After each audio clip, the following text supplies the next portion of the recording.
Hello everyone, welcome to Saroj Mishra's YouTube channel. में YouTube channel पर आप सभी का बहुत बहुत स्वागत है। अगर आप ग्रेजुएट हैं या पोस्ट ग्रेजुएट हैं, ग्रेजुएशन की हुई है आपने या फिर पोस्ट ग्रेजुएशन किया हुआ है, बहुत ही अच्छी वैकेंसी शेयर कर रहे हैं इस वीडियो में। सैलरी पार्ट जो है, अगर ग्रेजुएशन बेसिस पर आप कोई जॉब ज्वाइन कर रहे हैं, अगर आपका स्नातक हो गया है या फिर पोस्ट ग्रेजुएशन हो गया है और आप कोई एज अ फ्रेशर आप कोई ऑर्गेनाइजेशन ज्वाइन कर रहे हैं और वहां पे स्टार्टिंग सैलरी आपको ग्रेजुएशन बेसिस पर 1,62,000 रुपए प्रति माह स्टार्टिंग सैलरी मिले, तो ऐसी अपॉर्चुनिटी आप मिस करना चाहेंगे क्या? तो बिल्कुल ऐसी अपॉर्चुनिटी आ गई है। 10 सितंबर 2025 10 सितंबर को डिटेल्ड एडवर्टीजमेंट 59 पेजेस की डिटेल्ड विस्तृत विज्ञापन जारी हो गया है, जहां पर ग्रेजुएट या फिर पोस्ट ग्रेजुएट दोनों ही अप्लाई कर सकेंगे। ऑफिसर ग्रेड भी पोस्ट है और इसमें बेसिक पे ही है 78,450। अगर आपको पहले से ये इन्फॉर्मेशन नहीं है कि बेसिक पे क्या होता है, तो बेसिक पे मतलब ये इस पे अभी डीए ऐड करते हैं, महंगाई भत्ता जो 50% से ज्यादा चल रहा है। एचआरए ऐड करते हैं। एचआरए अलग अलग सिटीज में अलग अलग होता है। 2 पीएफ होता है, एक प्रोविडेंट फंड होता है एम्प्लॉय का और एक एम्प्लॉयर का। इसके बाद मेडिकल देते हैं, इसके बाद मेडिकल अलावेंस, इसके अलावा ट्रेवलिंग अलावेंस देते हैं, इसके अलावा बहुत सारे मल्टीपल फैसिलिटीज और भी मिलते हैं। अगर 1,50,374 रुपीज पर मंथ देंगे तो फिर घर देंगे, और अगर घर नहीं देंगे तो समझे कि और 16,000 तकरीबन 16,000 और आपको एचआरए भी मिलने वाला है कम से कम। तो चलिए देख लेते हैं डिटेल्स, बाकी डिटेल्स। हालांकि मैंने पहले भी इसकी वीडियो बनाई थी, अभी डिटेल्ड एडवर्टीजमेंट आ गए। पहले जो मैंने वीडियो बनाई थी तो वो लास्ट ईयर का एडवर्टीजमेंट रेफरेंस के लिए लिया था, क्योंकि शॉर्ट नोटिफिकेशन आई हुई थी। बट अब reserve bank of India services board, भारतीय रिजर्व बैंक सर्विसेज बोर्ड ने पूरा विस्तृत विज्ञापन जारी कर दिया है ऑफिसर ग्रेड बी पोस्ट का, जिसमें कि 3 अलग अलग सेक्शन है। एक जनरल है, एक डीईपीआर है और एक डीएसआईएम है।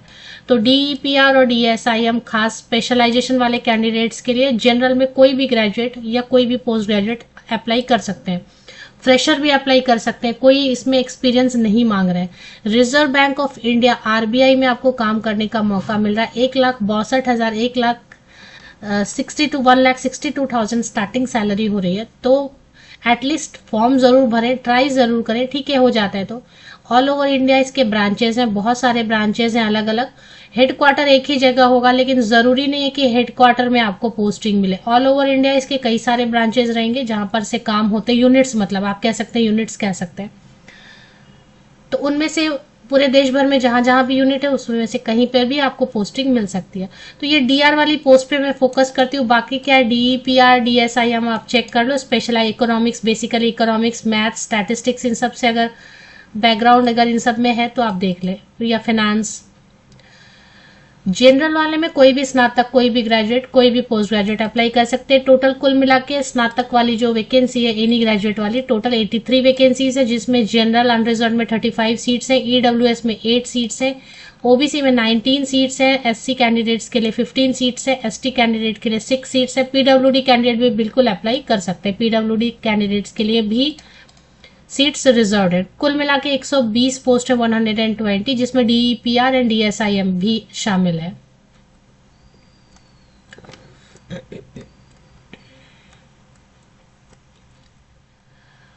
10 सितंबर इसलिए मैंने वीडियो बनाया क्योंकि एक तो विस्तृत विज्ञापन भी जारी हो गया, दूसरा ऑनलाइन एप्लीकेशन भी अब प्रोसेस स्टार्ट हो गई है 10 सितंबर से लेकर 30 सितंबर तक। ज्यादा टाइम नहीं है आपके पास। ऐसे हालांकि सभी जगह पे 1 महीने का टाइम मिलता है, लेकिन यहाँ पर आपको 20 डेज का ही टाइम मिल रहा है। और 10 सितंबर को तो लेट नाइट अभी समझे आया ही होगा, ऑनलाइन एप्लीकेशन पोर्टल शुरू ही हुआ होगा। तो 10 सितंबर तो वैसे ही निकल गया, 30 सितंबर 29 सितंबर तो वैसे ही निकल जाएगा। तो इसके एप्लीकेशन के लिए आपको ज्यादा से ज्यादा 15 दिन मिल रहे हैं, क्योंकि लास्ट में सर्वर क्रैश होने लगता है। शुरू में भी सर्वर की प्रॉब्लम होती है, बिकॉज काफी कैंडिडेट अप्लाई करेंगे। तो इसमें एग्जामिनेशन की डेट बता रहे हैं कि फेज 1 होगा ऑनलाइन एग्जाम, फेज 2 में paper 1, paper 2 and paper 3 online exam होगा। मतलब 2 फेजेस तो ऐसे ही हैं, ऑनलाइन एग्जाम होंगे। फेज 2 में 3 पेपर्स होंगे, तो थोड़ा टफ तो होगा, क्योंकि सैलरी दे रहे हैं तो टफ तो होगा। पेपर जो 18 अक्टूबर दिसंबर में दिसंबर में ऐसे एग्जाम रहेगा। वो फेज 1 अक्टूबर में रहेगा, फेज 2 दिसंबर में रहेगा।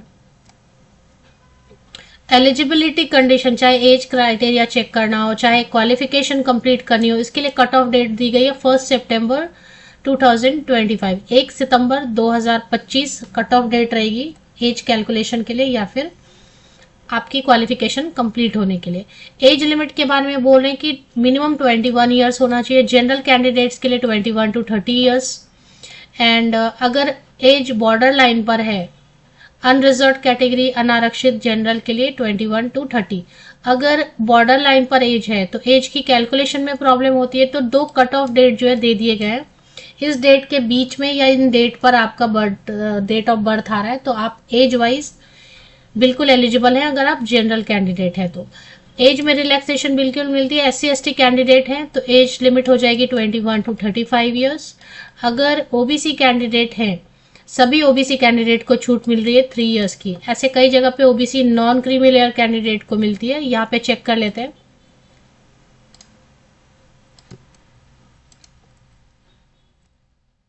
ओबीसी नॉन क्रीमी लेयर नहीं लिखा, ऑल ओबीसी कैंडिडेट्स को मिल रही है 3 ईयर्स की छूट, तो 21 to 33 ईयर्स, 21 से 33 साल हो गई छूट। इसके अलावा पीडब्ल्यूडी कैंडिडेट्स को मिनिमम 10 ईयर्स की छूट मिलती है। इसके अलावा अगर आप एमफिल या पीएचडी कर चुके हैं, ग्रेजुएट पोस्ट ग्रेजुएट तो अप्लाई कर सकते हैं, तो एमफिल कैंडिडेट के लिए हो गया 21 to 32 ईयर्स एज लिमिट। अगर आपने पीएचडी किया हुआ और आप अप्लाई कर रहे हैं तो 21 to 34 ईयर्स तक के, और करते हैं ना, क्योंकि इतनी बड़ी पोस्ट है तो एमफिल पीएचडी कैंडिडेट भी अप्लाई करते हैं, तो उनको एज में और छूट रिलैक्सेशन मिल रही है जिन्होंने एमफिल या फिर पीएचडी किया हुआ है।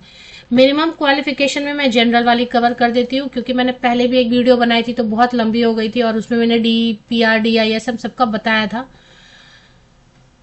तो मैं जनरल वाला कवर कर देती हूँ। इसमें अगर देखें आपका या तो ग्रेजुएशन में या फिर पोस्ट ग्रेजुएशन में, कहीं पर भी एक जगह पे 60% या वो मार्क्स होना चाहिए अगर आप जनरल कैंडिडेट हैं तो, या तो ग्रेजुएशन में या तो पोस्ट ग्रेजुएशन में। और सब्जेक्ट कोई भी सब्जेक्ट चलेगा, एनी डिसिप्लिन लिखा है ग्रेजुएशन में भी, पोस्ट ग्रेजुएशन में भी एनी डिसिप्लिन। तो स्नातक में कोई भी विषय या मास्टर डिग्री में कोई भी विषय है तो उसमें 60% या अधिक अंकों के साथ आपने पास किया हुआ है तो आप बिल्कुल अप्लाई कर सकते हैं।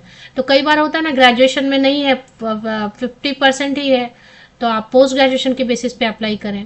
और अगर पोस्ट ग्रेजुएशन में नहीं है परसेंटेज 60%, तो ग्रेजुएशन के बेसिस पे भी अप्लाई कर सकते हैं। अगर आप SC/ST या PWD कैंडिडेट हैं तो ग्रेजुएशन में 50% भी है तो भी आप अप्लाई कर सकते हैं। और अगर SC/ST PWD कैंडिडेट हैं तो मास्टर डिग्री में किसी भी परसेंटेज के साथ में आप आवेदन कर सकते हैं। SC/ST PWD कैंडिडेट है तो मास्टर डिग्री में किसी भी परसेंटेज के साथ में आवेदन कर सकते हैं। 3 इयर्स का आपका रेगुलर कोर्स होना चाहिए ग्रेजुएशन का, पोस्ट ग्रेजुएशन है तो 2 इयर्स का रेगुलर कोर्स होना चाहिए। ये चीजें हैं। DEPR वाले में बेसिकली इकोनॉमिक्स से, इकोनोमेट्रिक्स वगैरह या मैथ से वगैरह है, फाइनेंस से है तो आप चेक कर लें, क्वांटिटेटिव टेक्निक। और DISM में भी इसी तरीके से स्टैटिस्टिक्स, मैथ्स या इकोनोमेट्रिक्स वाले चेक कर लें, इंफॉर्मेटिक्स वाले चेक कर लें, क्योंकि फिर वीडियो लंबी हो जाती है। चलिए अभी देख लेते हैं कि इसकी सिलेक्शन क्राइटेरिया क्या रहने वाली है। मैंने वीडियो बनाया था इसके लिए, पहले फीस पहले भी मैंने बना दिया था इसके लिए वीडियो, तो क्योंकि लास्ट टाइम का मैंने रेफरेंस के लिए लिया था तो इस बार देखेंगे। फीस की डिटेल दी हुई है पेज नंबर 13 पे, टोटल 59 पेजेस का विज्ञापन है। एप्लीकेशन फीस SC/ST PWD के लिए 100 + 18 रुपीज 118 रुपया रहेगा। जनरल OBC EWS कैंडिडेट्स के लिए 850 + 18% कितना हो जाएगा, आप जोड़ के देख ले कैलकुलेट करके, तो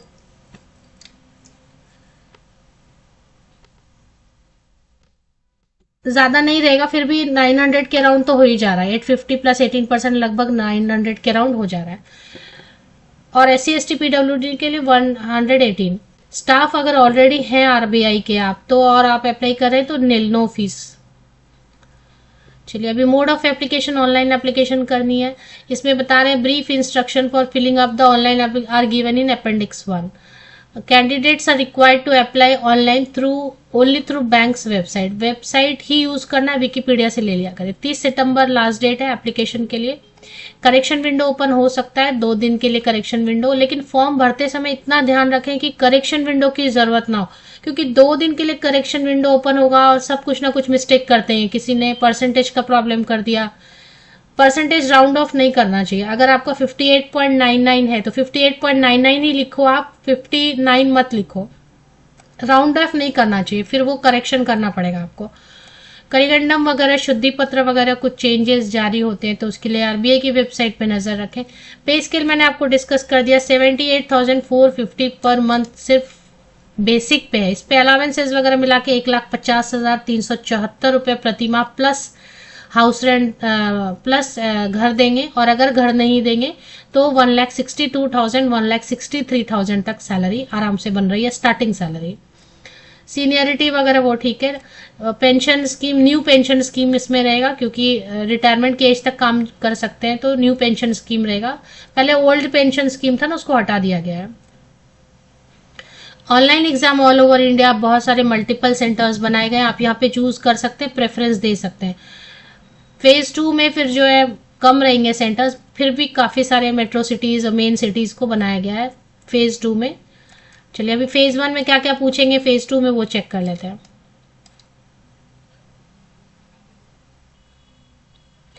हाउ टू अप्लाई के लिए बता रहे हैं कि क्या करना है। फोटोग्राफ वगैरह 4.5 सेंटीमीटर इंटू 3.5 सेंटीमीटर का स्कैन करके रखना है। सिग्नेचर विद ब्लैक इंक करके रखना है स्कैन। लेफ्ट थंब इम्प्रेशन आपको व्हाइट पेपर विद ब्लैक और ब्लू इंक से करना है। हैंड रिटन डिक्लेरेशन रखना है आपको, सब स्कैन करके आपको रखना है। डिक्लेरेशन में क्या लिखना है वो यहाँ पे दिया हुआ है। The text for the handwritten declaration is as follows. ये पेज नंबर 25, पेज नंबर 25 पे आप चेक करेंगे। प्रोसीजर फॉर ऑनलाइन एप्लीकेशन, आपको क्या करना है, rbi.org.in पे जाना है, अपॉर्चुनिटीज एट आरबीआई पे जाना है, करंट वैकेंसीज पे जाना है, फिर वैकेंसीज पे जाना है and click on the hyperlink online application form. Check कर लेंगे एक बार।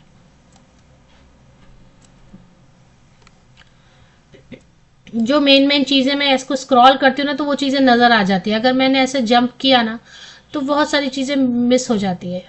स्कीम ऑफ फेज 1 जो है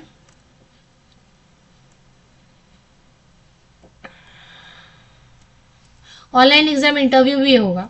फेज 1 ऑब्जेक्टिव टाइप होगा, 200 मार्क्स का सिंगल पेपर रहेगा, 18 अक्टूबर को होगा, और इसमें general awareness, English language, quantitative aptitude and reasoning पूछेंगे। और इसके बाद जो है टोटल 120 मिनट्स आपको मिलेंगे, मतलब 2 आवर्स ना, 60 मिनट्स प्लस 60 मिनट्स, तो 2 घंटे का टाइम आपको मिलेगा। Separate time will be allotted for each test. चलिए अभी नेक्स्ट है फेज 2। तो as prescribed will be shortlisted candidates who secure minimum marks separately for each test. Separate passing है, मतलब जनरल अवेयरनेस की पासिंग अलग रहेगी, इंग्लिश लैंग्वेज की पासिंग अलग रहेगी, क्वांटिटेटिव एप्टीट्यूड हर सेक्शन में 1, 2, 3 ऑल सेक्शन में सेपरेट पासिंग रहेगा। तो उसके बेसिस पे शॉर्टलिस्टिंग होगी और शॉर्टलिस्टेड कैंडिडेट्स को बुलाएंगे फेज 2 के लिए, जो कि 6 दिसंबर को होगा। फेज 2 में 3 पेपर्स हैं, पेपर 1 है, पेपर 2 है और पेपर 3 है। हमेशा याद रखें जब भी ऑफिसर वाली भर्ती आती है इंग्लिश राइटिंग स्किल होता ही है, वो पेपर 2 में है, जिसमें कि आपको टाइप करना होगा, essay writing, letter writing, email writing, precis writing. जैसे इंग्लिश का कोई भी ऑफिसर बनेंगे तो उनको मिनिमम तो इंग्लिश आना चाहिए कि इतना इंग्लिश आपको कम्युनिकेट करना है अपने सबऑर्डिनेट्स को, तो इतना मिनिमम तो आपको इंग्लिश आना चाहिए, तो वो चेक करते हैं। 90 मिनट्स देंगे, 3 क्वेश्चंस रहेंगे। और पेपर 1 में इकोनॉमिक एंड सोशल इश्यूज पे रहेंगे, ऑब्जेक्टिव 50% रहेगा, 30 मिनट्स मिलेगा, और डिस्क्रिप्टिव भी रहेगा, आपको कुछ टॉपिक देंगे वो लिखना पड़ेगा। हिंदी में भी आंसर कर सकते हैं, कोई प्रॉब्लम नहीं। क्वेश्चन पेपर हिंदी में भी रहेगा, इंग्लिश में भी रहेगा। आप जो चीजें हिंदी में लिखना चाहते हैं वो हिंदी में लिख सकते हैं, एक्सेप्ट इंग्लिश। पेपर 2 इंग्लिश का तो इंग्लिश में ही लिखना पड़ेगा। तो आपको 30 मिनट मिलेगा पेपर 1 में, 50% ऑब्जेक्टिव के लिए, एंड 90 मिनट्स मिलेंगे आपको, 1.5 घंटे, 50% डिस्क्रिप्टिव टाइप आंसर वगैरह करने के लिए। टाइप करने के लिए आपको कीबोर्ड से ही टाइप करना पड़ेगा, जैसे कि हम लोग करते हैं ना माइक्रोसॉफ्ट वर्ड में टाइप करते हैं, वैसे। मार्क्स 50-50 देंगे। पेपर 2 में इंग्लिश रहेगा, 100 मार्क्स रहेगा, 90 डेढ़ घंटे का टाइम आपको अच्छे से टाइम मिलेगा। अच्छा से लिखना है, बढ़िया बढ़िया लिखना है, गूगल से या पढ़ पढ़ के रखिए। अगर कोई टॉपिक आ जाता है, टॉपिक को कुछ भी दे सकते हैं, क्योंकि आरबीआई है तो कोई सोशल इशू पे लिखने दे सकते हैं, इकोनॉमिक इशू पे लिखने दे सकते हैं, या 2-3 चीजों को मर्ज करके लिखने दे सकते हैं। और तीसरे में जनरल, पेपर 3 में जनरल फाइनेंस एंड मैनेजमेंट के क्वेश्चन रहेंगे। इसको भी 2 पार्ट में बांटा है, एक 50% ऑब्जेक्टिव रहेगा, 50% डिस्क्रिप्टिव रहेगा। आप हिंदी में भी लिख सकते हैं, कुछ भी फाइनेंस या मैनेजमेंट से रिलेटेड केस स्टडी दे सकते हैं, ऐसा हो गया वैसा हो गया, अगर देश में आर्थिक संकट आ गया तो फिर इसमें आप कैसे मैनेज करेंगे वगैरह वगैरह। इस तरीके से पॉलिसीज पे कुछ लिखने को दे सकते हैं, क्या क्या पॉलिसीज हैं अभी हमारी, तो वो बहुत आपको डीप स्टडी करना पड़ेगा फाइनेंस के बारे में, इकोनॉमिक्स का और मैनेजमेंट का। तो 90 मिनट आपको मिलेगा डिस्क्रिप्टिव के लिए, ऑब्जेक्टिव के लिए 30 मिनट, 50-50 मार्क्स रहेंगे। तो इस तरीके से ग्रैंड टोटल 300 का रहेगा। जहां पे डिस्क्रिप्टिव है, वो तो डिस्क्रिप्टिव है, हिंदी में भी लिख सकते हैं और इंग्लिश में भी लिख सकते हैं आप। कीबोर्ड वैसे ही आपको, फिर आपको कीबोर्ड आना चाहिए ना लिखने के लिए। फिर पेपर 1, पेपर 2, फेज 2 में जो मार्क्स आएंगे, पेपर 1, पेपर 2 और पेपर 3 तीनों मिला के इंटरव्यू के लिए शॉर्टलिस्टिंग होगी और इंटरव्यू का वेटेज रहेगा 75 मार्क्स। रजिस्टर्ड ईमेल आईडी पे, जो आप अभी ऑनलाइन एप्लीकेशन में ईमेल आईडी रजिस्टर करेंगे, उस पर आपको कॉल लेटर आ जाएगा। सिलेबस यहाँ दे दिया पेज नंबर 34 से, डिटेल सिलेबस जो है ना फेज 2 का, इकोनॉमिक एंड सोशल इश्यूज में आपको क्या क्या पढ़ना है, globalisation, social structure, growth and development, ये सारी चीजें इसमें दे दी है। पेज नंबर 34 से 34 के आगे आपको चेक कर लेना है। तो मोस्टली मैंने सब कवर कर दिया। चलिए आरबीआई की बैंक क्या है, अभी फेक, ये लोग जो बार बार बोलते हैं फेक से बचना है, फेक से बचना है, कोई भी एडवर्टीजमेंट जारी होती है तो उसके साथ साथ फेक भी बना देते हैं लोग वेबसाइट। विकिपीडिया के थ्रू जाए, 90% रहता है कि विकिपीडिया पे लिंक सही रहते हैं, कुछ ओल्ड लिंक्स हो जाते हैं तो अलग बात है। जिनको फेक काम करना है वो फेक लिंक बना लेते हैं फटाफट कि चलो इतने पैसे आ जाएंगे। website.rbi.org.in पे क्लिक कर लेना है। इस पे आप जैसे ही क्लिक करते हैं तो एक पेज ओपन होता है, इसमें जॉब सेक्शन आपको लोकेट करना है। जॉब सेक्शन सबसे नीचे मुझे दिखाई दिया था, सबसे नीचे मैंने स्क्रॉल किया तो मुझे जॉब्स तो नहीं, करियर सेक्शन इस तरफ देखे मैंने हाईलाइट करी, यहाँ पे करियर सेक्शन लोकेट हुआ। तो इस पे एक बार करियर पे क्लिक कर लेते हैं और जैसे ही करियर पे लोकेट किया, फिर यहाँ पर आ रहा है करंट वैकेंसीज। करंट वैकेंसीज पे फिर से क्लिक कर लेते हैं हम और करंट वैकेंसीज में आप देखेंगे यहाँ पे आ गया direct recruitment for the post of, ये एक बार क्लिक कर लेते हैं और इस पे जो है पीडीएफ तो दिया हुआ है, इस पे सारी चीजें इंफॉर्मेशन वैसे भी आ रही हैं सामने, नेम ऑफ सेंटर वगैरह, इसको भी नीचे आप स्क्रॉल करेंगे तो हो जाएगा काम। और इसके बाद जो है अप्लाई लिंक यहाँ पे फिलहाल नहीं रहा है, मुझे हो सकता है किसी वक्त में जो है ना यहाँ पे आ जाएगा, अब लिंक दिखने लगेगा। फिलहाल मुझे लिंक नहीं दिख रहा है, तो आप सर्च कर लेना, लिंक मिल जाएगा ऑनलाइन एप्लीकेशन का, क्योंकि मुझे पीडीएफ दिख रहा है, यहाँ पे एडवर्टीजमेंट दिख रहा है, यहीं पर लिंक मिल जाएगा कहीं पे। वैकेंसीज, कॉल लेटर, रिजल्ट, ये सारे लिंक्स हैं। अभी ओपन आ रहा है, पीडीएफ का लिंक आ रहा है, लिंक अभी अप्लाई करने का दिख नहीं रहा है मुझे। ओपन आ रहा है तो यहाँ पे लिंक आपको मिल जाएगा कहीं ना कहीं।